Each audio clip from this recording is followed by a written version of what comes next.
think are some elements that end up in a good bio? What are like some points that you try to hit when you're writing one, especially if somebody comes to you and feels like they don't have much going on, which probably happens, I'm guessing, a lot.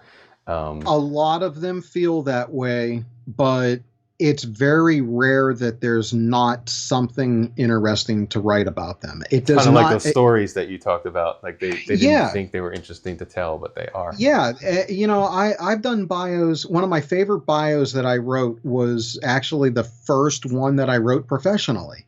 I was sitting on having a discussion with an artist from the Philadelphia area, an Americana artist, and he was, I think at the time, maybe mid 40s, I think. Um, and when we were having this discussion about a half hour or so into the talk, I said to him, I said, "How did you get started in music as an artist? What happened?" And he said, "Well, he said, actually, before I was a singer and a songwriter, I was a professional dancer." And I went, "Oh, that's interesting. What kind of dance did you do?" And he started laughing. And for a minute, I thought he was going to say he was a stripper because of the way he was laughing, but he didn't. He said, "Well, actually," he said, "I did a lot of hip hop, a lot of contemporary, a lot of modern dance, things like that." And he said, "Actually, I was on several stops. I danced on the world tour for MC Hammer." And I went, "Huh?" Because I totally was not expecting this to come from this guy. And he said, "Yeah." And he said, "Actually," he said, "when MC Hammer did his TV commercials for British Knights, the tennis shoe company, he said, I was one of the dancers behind him in some of the commercials." And he said, "I'm easy to spot because I'm the only white guy." And I laughed and I said, "Dean," I said, "this is such a good story." I said, nobody else out there has this story. And I know it really doesn't have anything to do directly with the music that he was doing at that point, but it was a way to capture people's interest right from the start, that they went, "Huh, that's different." And that's what we did. I didn't even go into it in very much detail. I just opened the bio saying something like, "Who would have thought that a life as a professional dancer on the world tour with MC Hammer would lead to somebody becoming, a country Americana artist?" It was something along those lines. But it was just enough to put that seed into people's minds. And I know I saw Dean a couple of months after I wrote that for him, and he came up to me and he said, "You would not believe how many people at shows and during interviews ask me about that." And I said, "I do believe it. That's why we put it in there." Right. And I again, that becomes part of the brand. Even though it wasn't something that he was doing currently, it was still part of who he was as a person, even though it was something out of in the past. Um, in bios, some of the things that I look for those stories. I have a client that I've done a lot of work for, that their niece is a young child and is a type 1 diabetic and has been that way since pretty much around birth.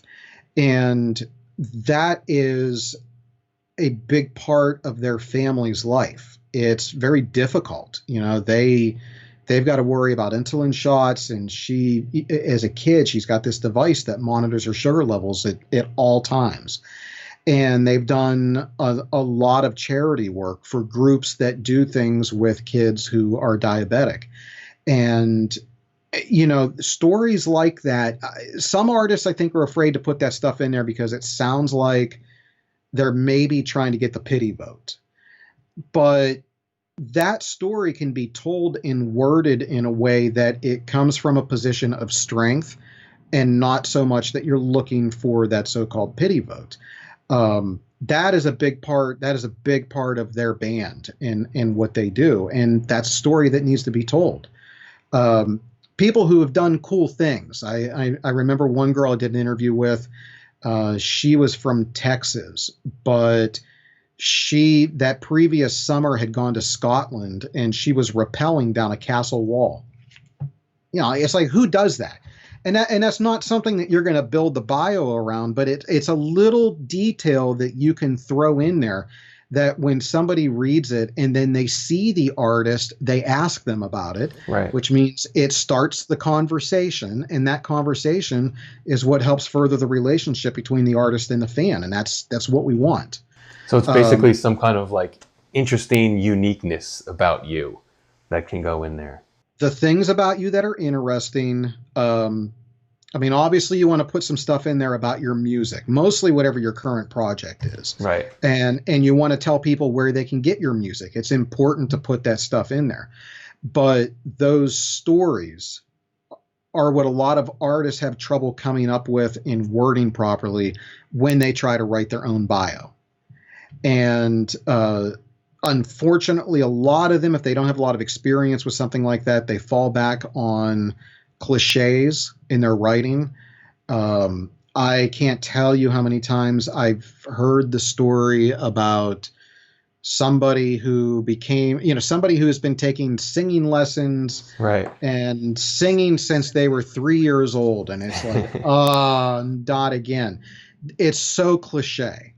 And if it's cliche, it should not be in the bio, unless there is a way that you can word it or present it in a way that is so radically different from everybody else that it surprises people when they read it. But that's hard to do. Yeah, and a cliche by its definition is the opposite of unique. So that's it is why you don't want to be doing that. Where can people find out more about your services and stuff like that? Well, they can find out more about the services at rockettothestars.com. I have a book that I wrote a couple of years ago with Rick Barker, who used to manage Taylor Swift, and now he's a consultant to Big Machine. But you can get a free copy of that at giftfromwade.com. Just go on, put in your name and your email address, and you'll end up getting a response email that'll give you a link to go download it. Okay, so hopefully that information helps you out. If you're looking for a lot more ways to improve your songwriting, I've got a couple of cheat sheets for you that you can download by tapping on the screen here.